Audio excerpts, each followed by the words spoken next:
Thank you so much, Claire. Thank you so much for having me.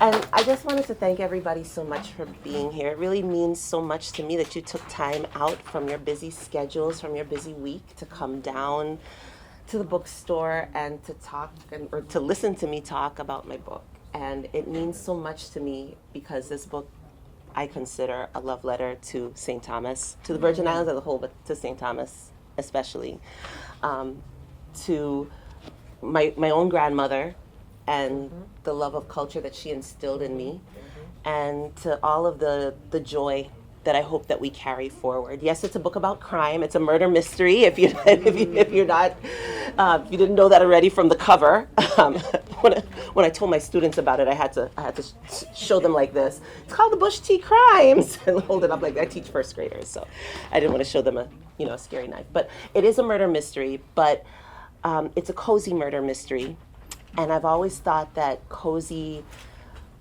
murder mysteries are essentially about how communities come together after something terrible happens.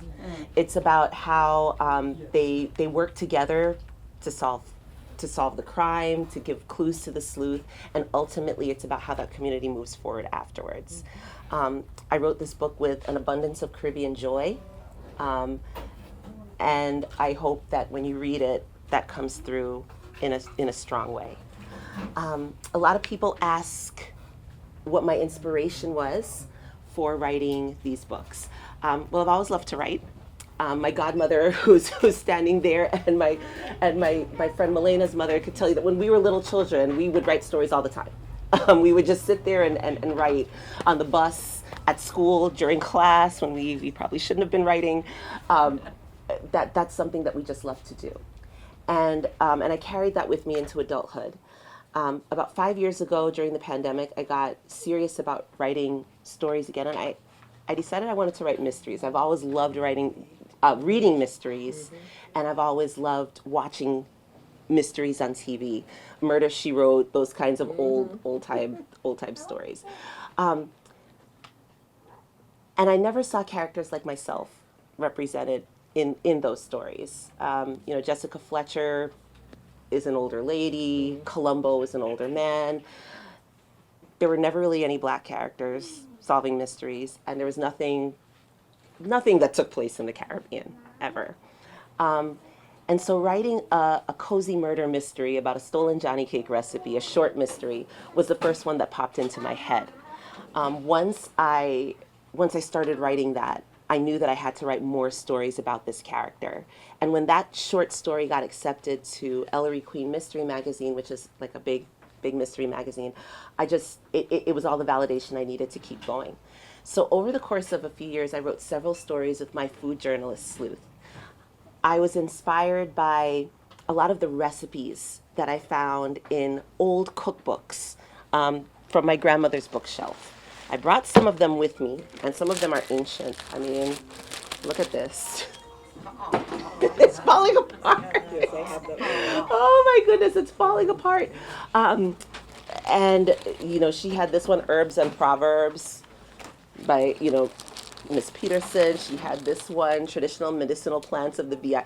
And these are just some of them. Obviously, I couldn't fit all of them in my suitcase, but looking at a lot of the old recipes and looking at some of the words that were used to prepare them helped me to write stories that pull together a crime, a recipe, and a larger subplot. So, for example, the story about the stolen Johnny cake recipe was called Rise, because as you know, when you cook Johnny cake, you have to pound the dough in order for it to rise. It has to get beaten in order to rise and become something beautiful. And so it's about a stolen Johnny cake recipe, and also about kind of rising above your circumstances even when life kind of pummels you. And so that's like the subplot of that story. There's another one about Callaloo that didn't make it into this book, but it's called Simmer. And Simmer is about Callaloo. It's about a crime that takes place during a Callaloo cooking contest, and it's also about feelings that are left on low boil and what happens when they boil over.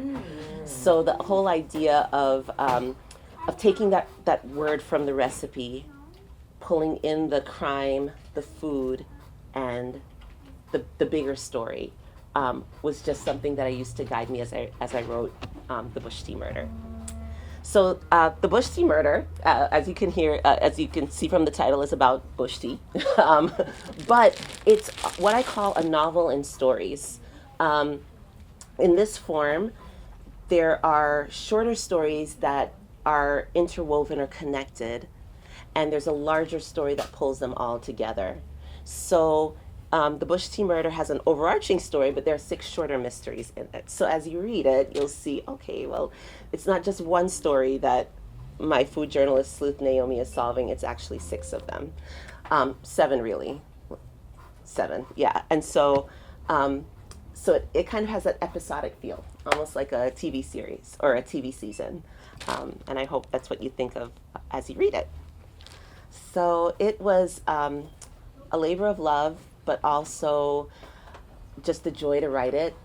It was a lot of fun bringing these characters to life, and I truly hope that you enjoy reading it.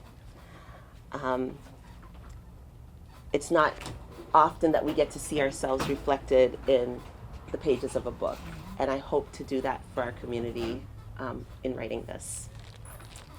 Ashley, can I ask you a question? Absolutely. It's distributed, it's published by Crooked Lane, I think. Yes. It's distributed by Penguin. Yes. So obviously there's a big belief in this as the first in a Caribbean mystery series. Yes. And so the plan is to have a The whole plan series. is to have a series, and I have written several other stories with these characters and with this crew, and so I'm definitely hoping that Crooked Lane is going to bring it forward and continue to publish them. It's never a given with traditional publishing, but I think that thanks to you guys, thanks to the mystery fans as a whole, it's been doing very well, and so I'm hoping that there will be a second book soon. Well, and your short stories, your short mystery stories won awards. Yes. Before even getting to this Yes. one. And now this one's been recognized, I believe, by the Caribbean American. Yes, so that was a huge surprise. So yes, as Claire mentioned, I do write short stories, and so that I've had several standalone short stories that have thankfully been have won awards. I just found out today that I've been nominated for a McCavity Award for a short story I wrote for. Thank you. Thank you. A short story I wrote called 6 Armed Robbery. It's about a group of 12-year-olds that rob some unkind old choir ladies with no, but with wildlife. They're robbing them with roaches, spiders, iguanas, lizards. You ever heard the phrase, "You could rob me with a roach"? Well, they decided that's exactly what they were going to do. So that story has been doing well. It won an Agatha Award back in April, and it's been nominated for an Anthony, McCavity, and Derringer. So those are several big awards. And so so we'll see. Like I didn't win the Derringer, but we'll see about the Anthony and the McCavity. So I'll keep our fingers crossed. But yes, in any case. Short fiction. I have written several short stories that have been placed in different anthologies, and so that was very exciting. This book will be eligible for things next year, I guess, but it was recognized in 2026 as part of the National Caribbean American Month official reading list. It had a lot of really great titles on it. There was one in there by Edwidge Danticat that I was like, oh my gosh, you're gonna put me in the same the same reading list as her. There's just some other really great recent Caribbean releases on that list, like Tall Is Her Body. That's one that's been getting a lot of buzz. There's also one, My Jamaican Table. So it's books from authors all over the Caribbean. There's some children's books on that list as well that are fantastic. So it was just an honor to have this book recognized as part of that. And unfortunately, the publisher is now out of books. So we only have a few left. So when you go to buy them, if in fact there are none left, just let me know, because we're going to be getting them in as soon as they republish them, which should be very shortly. Because we've sold almost 200 books, and this just came out in May. So for us, that's awesome. A lot. And well, that's a testament to how fantastic. Our bestseller. Thank you. Well, that's a testament as to how fantastic this community is, and it's it's all of you. It's not me. It's you guys, and I appreciate it so much. I don't know if anybody else has any questions. I'm happy to. I think she covered the question that I had about upcoming books. Oh yes. She covered my question on that. Oh, wonderful. Well, Yeah.